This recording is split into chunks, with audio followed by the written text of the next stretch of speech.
तोडीला विरोध करण्यासाठी, त्याबद्दल आपलं मत काय आहे?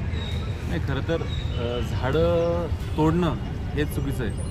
आपल्या कायद्यामध्ये झाडं तोडणं म्हणजे मनुष्यवधाचा गुन्हा होतो. आणि झाडं हे नदीचे एलिमेंट्स असतात. नदीचं अंडर वॉटर रिचार्ज जे असतं ते झाडांचा फार मोठा रोल असतो. ॲक्युफर्सला फुलफिल करण्याचा झाडांचा रोल असतो. आज हा जो सगळा जो विषय चालू आहे हा कशासाठी चालू आहे? कुंभमेळ्यासाठी चालू आहे. आणि कुंभमेळा कोणासाठी आहे? गोदावरी नदीसाठी. गोदावरी नदीच्या उपनद्या कोणत्या आहेत? कपिला नदी. कपिला नदीत गोदावरीचा उगम जिथे झाला त्याच्यावरून तपोवन तारू झालं. आणि या सगळ्या गोष्टींचा इतिहास आपण लक्षात घेतल्यानंतर आपण त्या कपिला नदीला विसरून तिला नाला करतोय, तिच्यामध्ये आपण ड्रेनेज लाईन टाकतोय. हे महापाप आहे. आणि या महापापाच्या निषेधार्थ आम्हाला असं वाटतं की झाडं तर दूर, पहिले तुम्ही नद्या स्वच्छ करा. आज लोक जेव्हा भाविक जेव्हा या महाराष्ट्रातून, देशातून, जगातून जेव्हा नाशिकला येतील तेव्हा त्यांनी धरणाच्या पाण्याने आंघोळ करायची आहे का नॅचरल सोर्सने आंघोळ करायची आहे याचा विचार शासनाने केला पाहिजे, प्रशासनाने केला पाहिजे. आणि तशा सूचना देखील त्यांनी वेळोवेळी मंत्र्यांना दिल्या पाहिजे आणि त्यांच्याकडनं ते कामं तसे अप्रूव्हल करून घेतले पाहिजे. असं एक असं नागरिक म्हणून मी बोलतो. दुसरी महत्त्वाची गोष्ट की कुंभमेळा म्हणजे काय हो? कुंभ म्हणजे काय?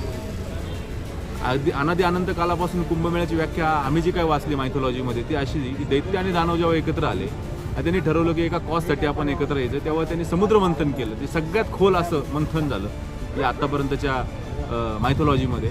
आणि त्याच्यानंतर ज्या मंथनातनं जे काही अमृत पडले ते अमृत पडल्यानंतर ज्या ठिकाणी पडले त्यातलं हे नाशिक. आणि त्याच्यानंतर जे थेंब जिथे जिथे पडले तिथे ऋषीमुनींनी दर 12 वर्षांनी येऊन, म्हणजे एक तप म्हणतो आपण, एकत्र येऊन मंथन केलं आणि देशाला आणि जगाला विचार दिले. तो हा आपला भारत, हिंदुस्थान. अशी ही परंपरा आहे कुंभमेळ्याची. आणि आपण आता कुंभमेळ्यामध्ये आपण विचार देणार आहोत का काय करणार आहोत? हा विचार आपण सर्व नाशिककरांनी केला पाहिजे. नाशिककर खऱ्या अर्थाने विचारांचं केंद्रस्थान आहे या भारतातलं. 4-5 जे प्रमुख केंद्र आहे त्याच्यातलं नाशिक पण एक आहे. याचा अभिमान आम्ही बाळगतो. आणि नाशिकमध्ये एक चांगला संदेश या ठिकाणी गेला पाहिजे की नाशिककर हे पर्यावरणप्रेमी आहेत.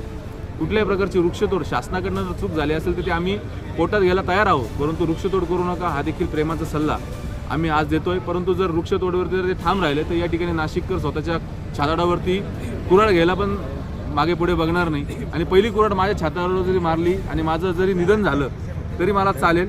मला एक शब्द आठवतो की मुझे भगत सिंग की मौत दो, मैं 1000 बार मरने के लिए तयार हूँ. या आंदोलनासाठी मला मरण जरी आलं तरी मी स्वीकारायला तयार आहे. परंतु झाडं कुठल्याही परिस्थितीत तपोवनातले तुटू देऊ नका हाच संदेश आम्ही या ठिकाणी देतोय.